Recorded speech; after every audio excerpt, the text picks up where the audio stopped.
All right, Shane. So, hey, next game on the docket, huge win for Shane Beamer and his South Carolina program, 24-14 in Lexington. You know, we knew Will Levis was going to be, well, we didn't know, but it was pretty established Will Levis was not going to play, yet we both still believed in Kentucky. So, hey, again, fade our picks. I promise you're going to be making some money here. But, man, what a win here. First ranked win of the Shane Beamer era. That's incredible considering they've gone to a bowl game, won 7 games last year. But this, what we said, Shane, this was a turning point potentially for South Carolina's season. Fire the offensive coordinator. Bench Spencer Rattler. What the hell we doing here? What the hell we doing there? Now we're sitting here, got a ranked double-digit win on the road against a Kentucky team that was in the top 10 about a week ago, Shane. I mean, this is an impressive win. And if I'm a Gamecock, I'm on cloud 9, and all of a sudden, my hopes are high because I didn't even think South Carolina played that well, yet they won by 10 points. What's your thoughts on this one? Well, Mike, first off, I probably should apologize to them Gamecocks out there. You know what I'm saying? They came out ready to play. You should take a shot every time you hear Beamer ball because you'd be drunk at the end of the game. But I tell you, it was in full effect there, brother.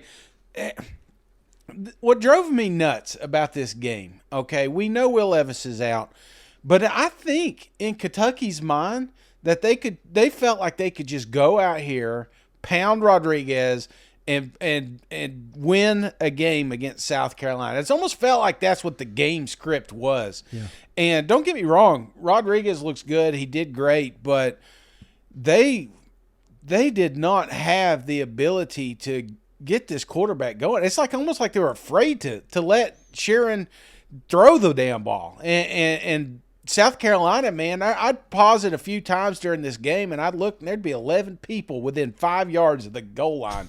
And I'm like, how the hell do you think – I mean, your offensive line is garbage anyway, and you think you could just get behind them boys and win a ball game? I mean, if I was a Kentucky fan, I'd be extremely frustrated. But as a Gamecock fan, you were tickled pink that they weren't ready to switch it up, you know? Right.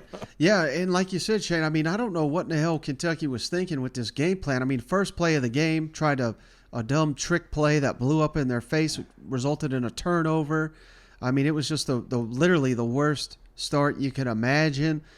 Spencer Rattler, Shane, shaky. I mean, we text during these games. You were just like, oh my God. I mean, this guy ain't it. And you were not alone. We were all thinking it. 4 straight drives, Shane, South Carolina had into Kentucky territory. Rattler fumble, turnover on downs, punt, Rattler interception, and you're sitting here saying, what in the hell? Kentucky has given us this game, and we are doing nothing with it.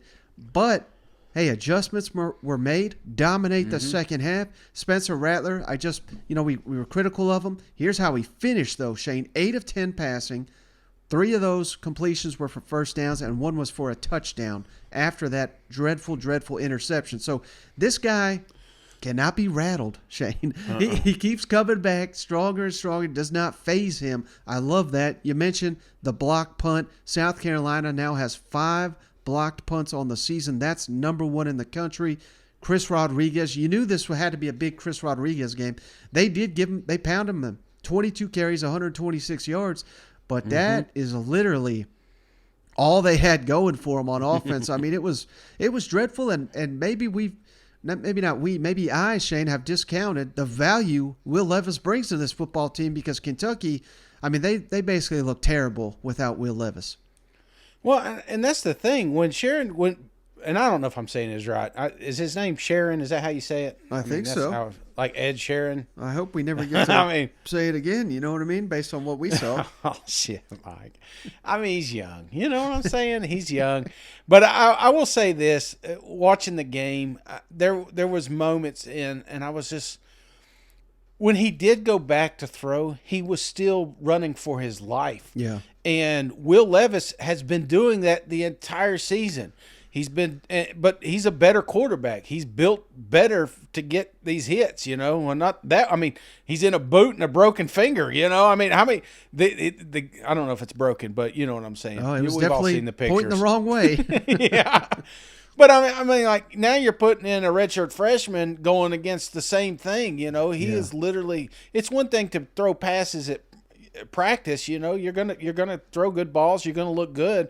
But when you're running for your life, it's a different ball club. It's a different game altogether. And there was nothing. There was no scripting for that. It kind of infuriated me, and I know it infuriated a lot of Kentucky fans because I see them on my timeline.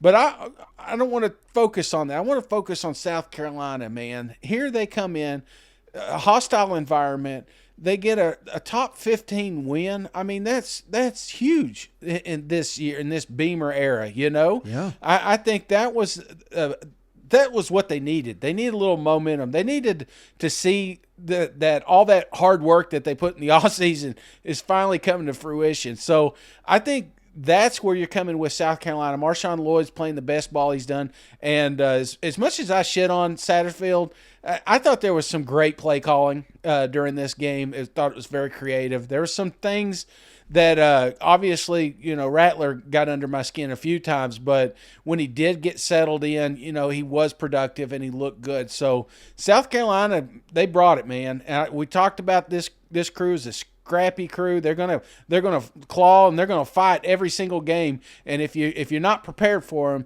you're gonna lose to them. Yeah, and just some incredible coincidence. I don't know if you want to call it coincidence or what, Shane, but 2 years ago, South Carolina lost to Kentucky. Mm-hmm. That's when basically Shane Beamer got hired, is kind of how he said it. Right after that game, it was Muschamp got fired. And then a year ago, Oklahoma, Texas, that's where Spencer Rattler lost his job. So these things have kind of come full circle to where they have rebuilt and reestablished themselves at South Carolina. It's just kind of cool to think about where they have come in such a short amount of time. And maybe the best part, if you're a Gamecock, Shane, if you're Shane Beamer, he got to dance with them glasses in the post game. Man, this is college football, brother. You're creating rivalries every day. They will hate Beamer for the rest of his life up there in Lexington. 2 years ago, when South Carolina came up here, and there's a bunch of players on this team that were here that night, it's not lost on me that that was certainly a low point for the players in this program. Their coach had been fired. They came up here and got beat handedly. And literally during the game, I'm sitting there watching it on television back in Norman, Oklahoma. Watching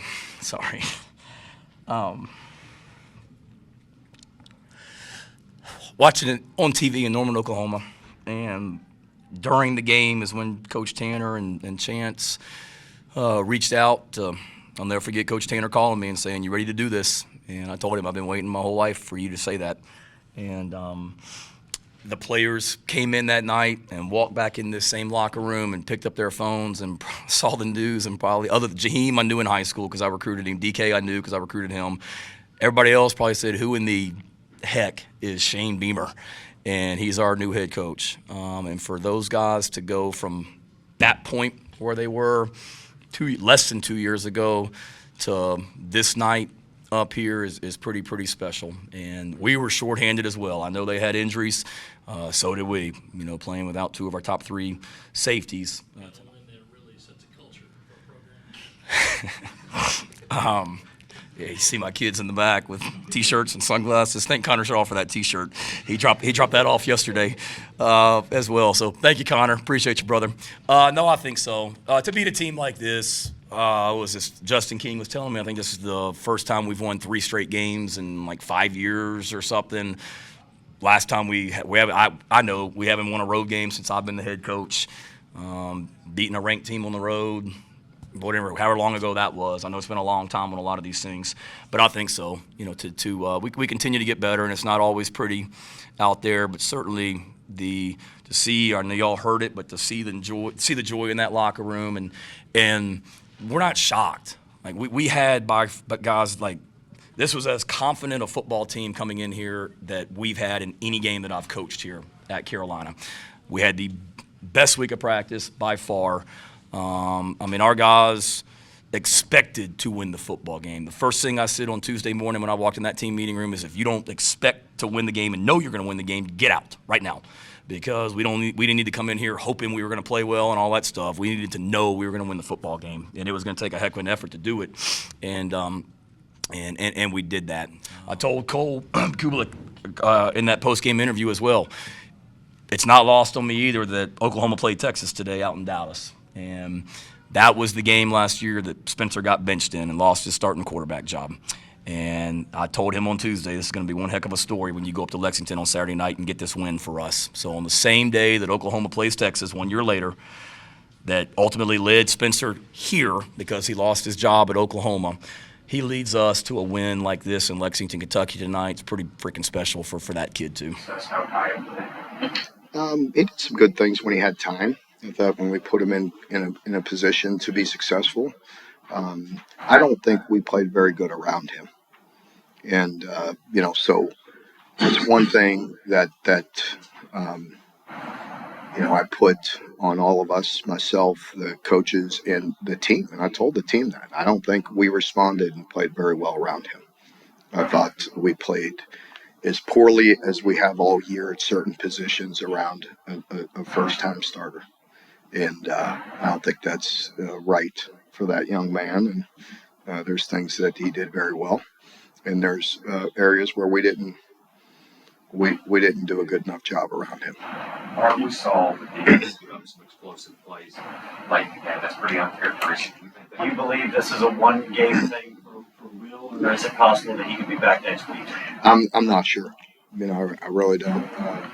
It's data. It's been day to day, and it's day to day. So I can't tell you how that's going to respond. Mark, 6 more sacks allowed tonight. Even when Will comes back, how do you build an offense where it's so unreliable protecting? Yeah, in the first half, the start was horrible. Then we got the run game going. And with the run game, that's kind of who we got to be if Will's out of there and continue to be physical and to play passes. We hit the wide pop, there off the play action. And, that's who we got to be. I mean, drop back passing and predictable pass is not where we want to live. Late in the game when you're down, I don't know how many of them were late. And again, I'm not trying to make an excuse because 3 were late, but we're not good in general, but you're certainly not going to be good in predictable pass late in the game when you're down with a redshirt freshman quarterback. That's not where we want to live.